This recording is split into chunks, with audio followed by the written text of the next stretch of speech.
प्रश्न आहे, जर दोन्ही उपमुख्यमंत्री सकारात्मक आहेत आणि बाकीचे मंत्री सकारात्मक आहेत, बरेचसे आमदारही तुम्हाला पर्सनली पाठिंबा दर्शवणार, मग थोडं अर्थ कुठं इगो ते मुख्यमंत्र्यांचा इगो, मराठ्यांचा द्वेष, आकाश मराठ्यांविषयीचा सोडावा असं म्हणणं आहे.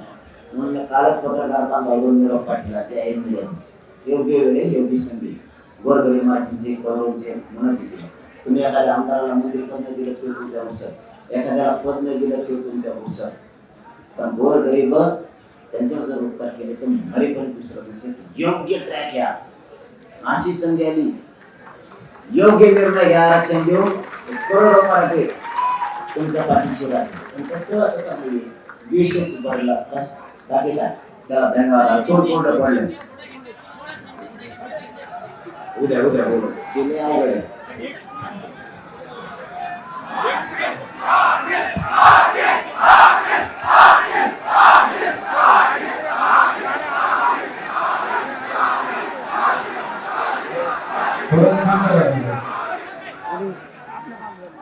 अरे मग तेच सांगितलं मी.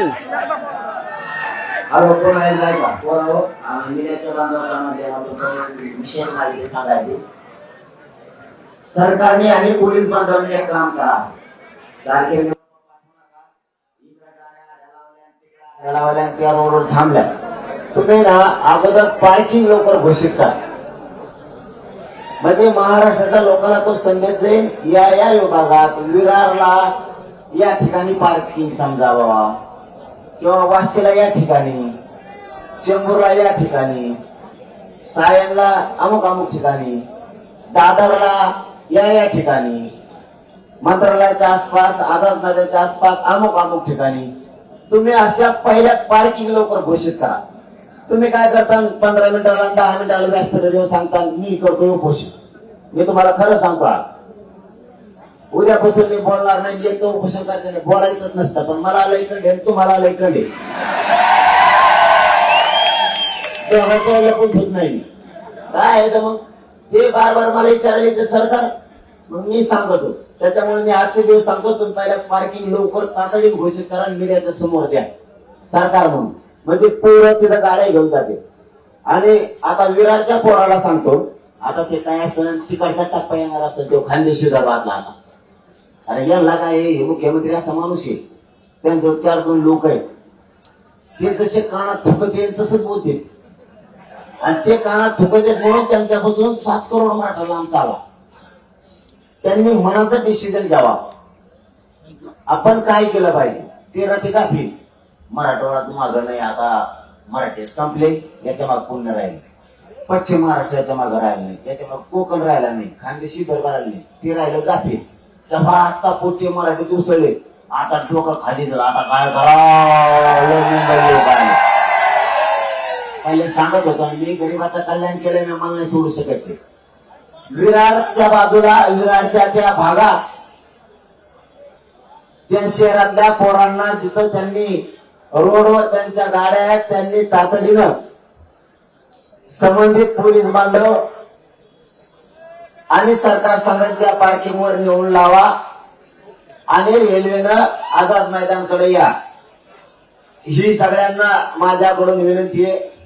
पुन्हा एकदा सरकारला आणि पोलीस बांधवाला सांगतो, मला बार बोलता येणार नाहीये, मग आता तोंड कोरडं पडलंय, म्हणून माझी विनंती आहे, तुम्ही घोषित करा, मराठ्यांचे पोरं गाड्या येऊ लावतील.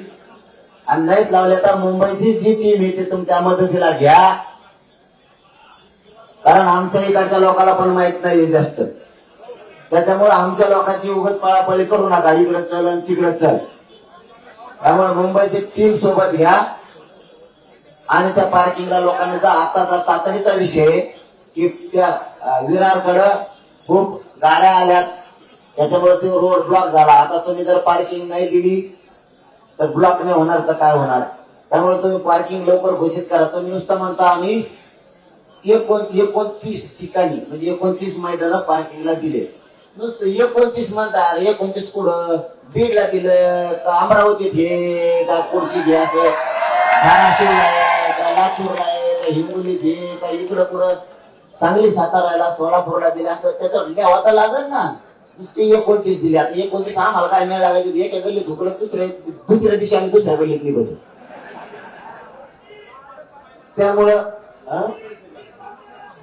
आझाद मैदानच्या जवळचे आसपासचे सगळे मैदान ओपन करा. शांततेत मराठे बसतील, काही ताण होणार नाही. सरकारला शब्द आहे. धन्यवाद.